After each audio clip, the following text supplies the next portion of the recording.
बात करने के लिए लॉगिन करें www.astrotak.com। जय माता दी मित्रों, मैं एस्ट्रो राजेश शर्मा astrotak.com के नवीनतम कार्यक्रम में आप सभी का हार्दिक स्वागत करता हूं, हार्दिक अभिनंदन करता हूं।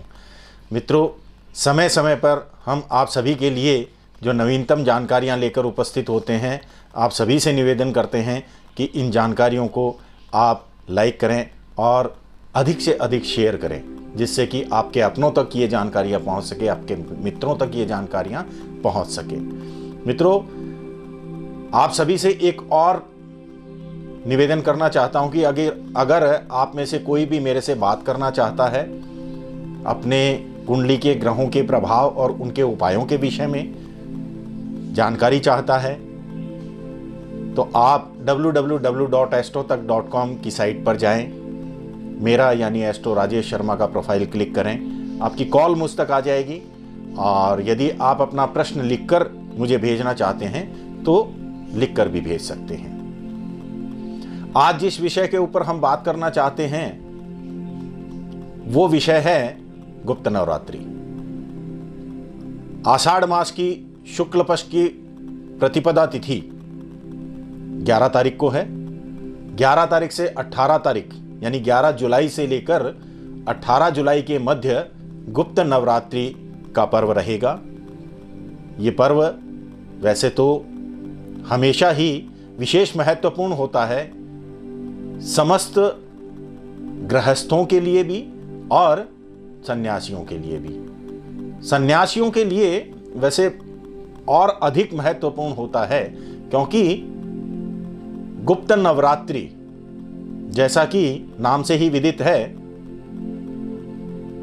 इन नवरात्रि में जो भी ध्यान किया जाए, मंत्र जाप किया जाए, मंत्रों की या किसी भी साधना की सिद्धि की जाए, उन सबको गुप्त रखा जाता है। यहाँ तक कि गृहस्थों के लिए भी ऐसा नियम है कि इस नवरात्रि में जो माँ की पूजा आराधना की जाए उसको गुप्त रखा जाए, उसका किसी भी प्रकार का प्रचार प्रसार ना किया जाए। इन नवरात्रि में जो भी मंत्र जाप किए जाते हैं या किसी सिद्धि हेतु विशेष पूजा की जाती है, उनका अत्यधिक फल प्राप्त होता है। गुप्त नवरात्रि में नव दुर्गा के साथ साथ 10 विद्याओं का पूजन किया जाता है, इनकी आराधना की जाती है। नव दुर्गा में प्रथम शैलपुत्री जगमाता, द्वितीयम ब्रह्मचारिणी दाता, तृतीयम चंद्रघंटा हो भवानी, चतुर्थ कुष्मांडा महारानी, पंचम स्कंदमाता से जानी, षष्टम कात्यायनी पहचानी, सप्तम कालरात्रि महाकाली, अष्टम महागौरी मतवाली, नवमम सिद्धिदाता तो भवानी, नतमस्तक तेरी ऋषि मुनि ज्ञानी। ये नव दुर्गा और इसी तरह से 10 विद्याएं। आज मैं आप सभी के सम्मुख एक विशेष प्रयोग लेकर उपस्थित हुआ हूं, और वो प्रयोग है नवम विद्या मां मातंगी की आराधना। मां भगवती मातंगी का एक मंत्र मैं आप सभी को बताना चाहता हूं, और यदि जिस विधि और जिस विधान के साथ मैं ये मंत्र आपको बता रहा हूं, इसकी यदि आप आराधना करते हैं और विधिवत पूजन करके इस मंत्र को सिद्ध कर लेते हैं, तो कोई ऐसी मनोकामना नहीं जो कि आप करें और मां मातंगी उसको पूर्ण ना करे। ऐसा हो ही नहीं सकता। मित्रों, मां मातंगी का ये मंत्र यदि आपने सिद्ध कर लिया तो जो भी मनोकामना आपकी होगी, चाहे वो धन प्राप्ति की हो, चाहे वैभव प्राप्ति की हो, चाहे संतान प्राप्ति की हो, दांपत्य जीवन के शुरुआत की हो, या अन्य किसी भी प्रकार की कोई भी आपकी मनोकामना हो, निश्चित रूप से उसमें सकारात्मक प्रभाव देखने को आपको मिलते हैं।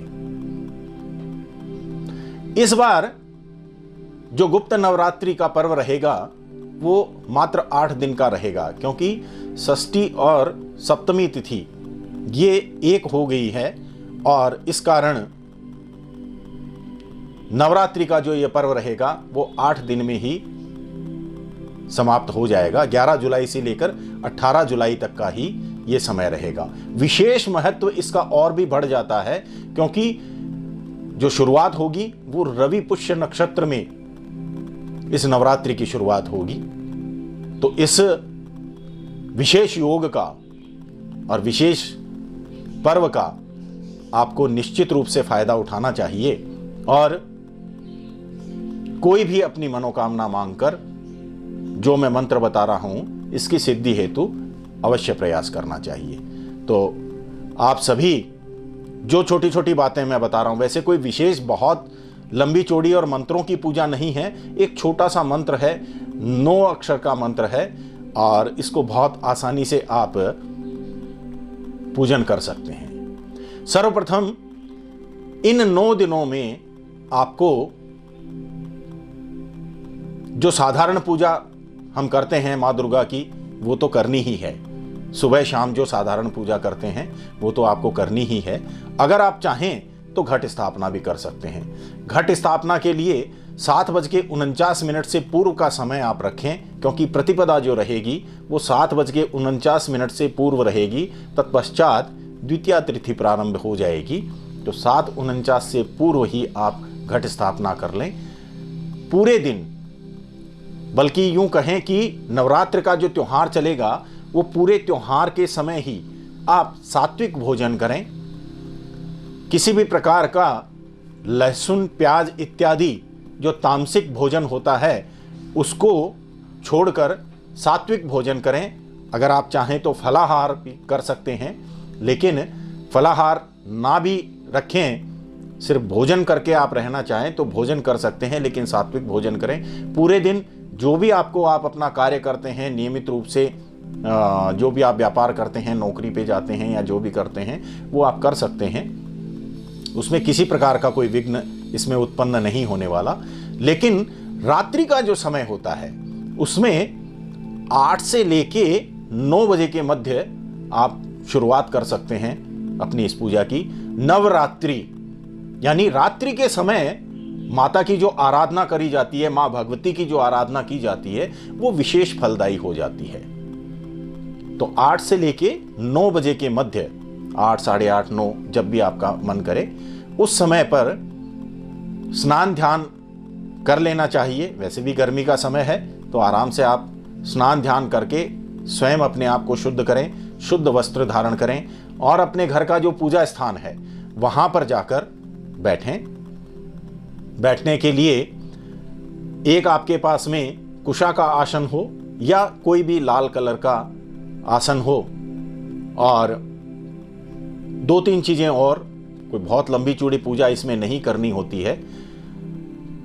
आसन के अलावा एक आपके पास में रुद्राक्ष की माला, एक गोमुखी बोलते हैं जिसके अंदर माला को रख के मंत्र जाप किया जाता है। मंत्र जाप करते समय माला पर स्वयं का ध्यान भी ना जाए, स्वयं का दृष्टि भी ना जाए और किसी और की दृष्टि भी उस पर ना जाए, इसलिए उसको मंत्र जाप करते समय गोमुखी में रखा जाता है।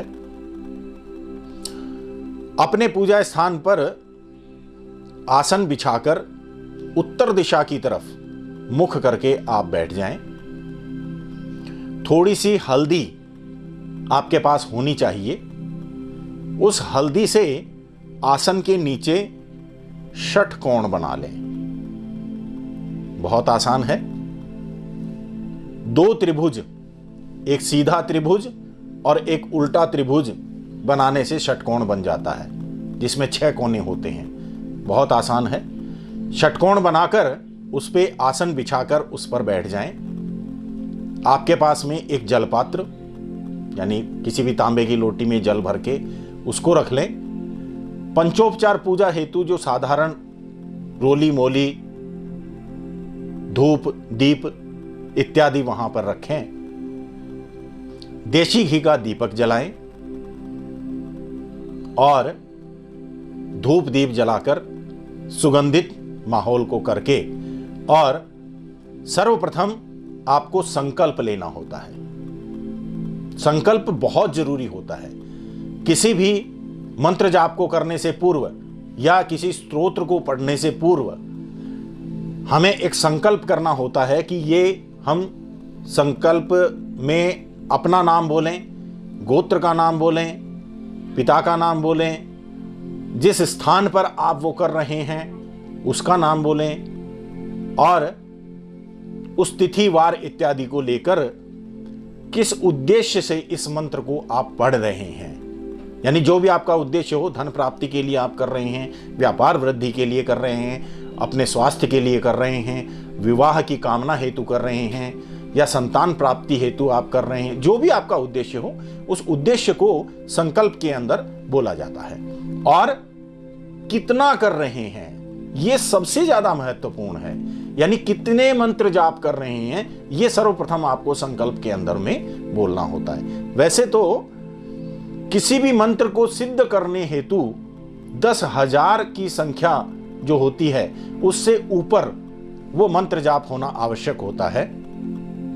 10,000 से ऊपर जब मंत्र जाप चले जाते हैं तब वो मंत्र सिद्ध हो जाता है। परंतु अगर इतना आपसे नहीं हो पाए, क्योंकि मंत्र जो है वो मेरे हिसाब से एक माला करने में आपको 5 से 6 मिनट का समय लगेगा।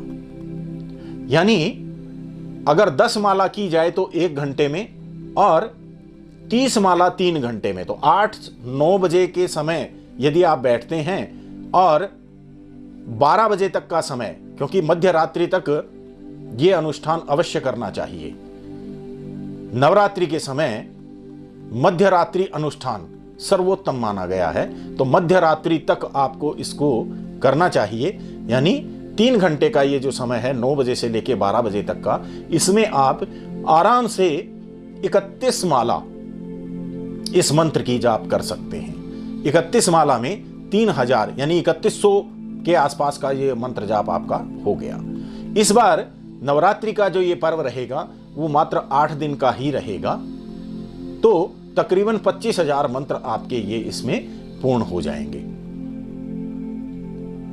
25,000 का दशांश यानी 2,500 के आसपास मंत्र जाप आपको और करना होता है। और अगर मंत्र जाप ना करते हैं तो आप अष्टमी के दिन या नवमी के दिन आप एक हवन कर दें और उसका दशांश जो है वो हवन कर सकते हैं आप। उसके पश्चात जो भी आपकी श्रद्धा हो, कुछ भी अन्न या धन पैसा, ये दान पुण्य हेतु अपने हाथ से निकालें और अपने घर में कन्या पूजन करके और कन्या को भोजन करवाना चाहें तो सर्वोत्तम।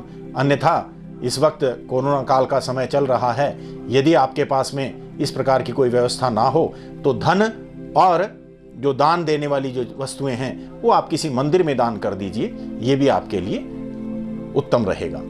अब मां भगवती मातंगी की आराधना हेतु जो मंत्र मैं आपको बताने वाला हूं उस मंत्र को ध्यान से लिख लीजिए, नोट कर लीजिए।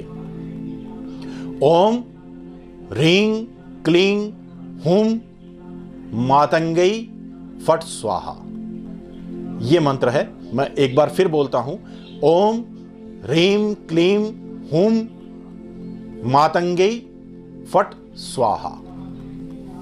ओम ह्रीं क्लीं हुम मातंगई फट स्वाहा।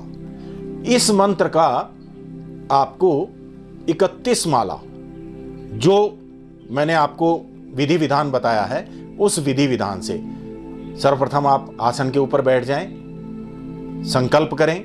संकल्प करने के बाद में आचमन कर लें, स्वयं अपने ऊपर जल छिड़क लें। ओम पवित्र पवित्रो वा सर्वावस्थांगतोपि वाह यस्मरीत पुंडिकाक्षम जय बाह्य भरंतर सूचि। इस मंत्र के साथ में अपने आप को शुद्ध करें, आचमन करें। आचमन करके और संकल्प में जो आप जैसे 31 माला अगर आपने करनी है तो 31 माला का संकल्प करें। जो आप मनोकामना लेकर इस मंत्र को जाप कर रहे हैं वो मनोकामना बोलिए। और उसके बाद में गणेश जी का ध्यान करें, कुल देवता का ध्यान करें, स्थान देवता का ध्यान करें। जैसे हमारे पूजा के अंदर में बोला जाता है ओम इष्ट देवताभ्यो नमः, कुल देवताभ्यो नमः, ग्राम देवताभ्यो नमः, स्थान देवताभ्यो नमः। तो स्थान देवता का ध्यान करना अति आवश्यक होता है और गणेश जी का ध्यान करना अति आवश्यक होता है, क्योंकि रात्रि के समय ये पूजा की जाती है और रात्रि के समय जो नेगेटिव ऊर्जा है, यानी जो कहना चाहिए कि तामसिक शक्तियां जो हैं वो बहुत ज़्यादा प्रभावी हो जाती हैं। तो जो भी हम कार्य करते हैं, जो भी हम पूजा पाठ करते हैं, जो भी हम अनुष्ठान करते हैं, उसमें विघ्न आने की संभावनाएं बहुत ज़्यादा होती है ना। अलग अलग प्रकार की जो शक्तियां हैं वो रात्रि के अंदर में जागृत हो जाती हैं।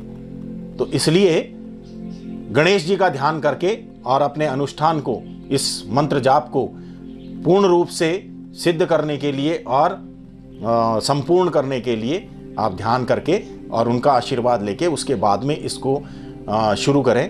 निश्चित रूप से आपकी मनोकामना पूरी होगी और माँ मातंगी का ये जो अनुष्ठान आप करेंगे, इससे आपको आने वाले वर्ष के अंदर में जो चीज़ें देखने को मिलेगी, आप खुद भी इसको देखकर हतप्रभ रह जाएंगे। बहुत ही सार्थक उपाय मैंने आज आपको बताया है। आशा करता हूँ इस नवरात्रि में आप ये अनुष्ठान करके विशेष फलों की प्राप्ति करेंगे और लाभान्वित होंगे। आज हमारे इस वीडियो में यहीं तक। अगले दूसरे वीडियो में नवीनतम किसी जानकारी के साथ में फिर आप लोगों के सम्मुख उपस्थित होऊंगा। आज के लिए जय माता दी।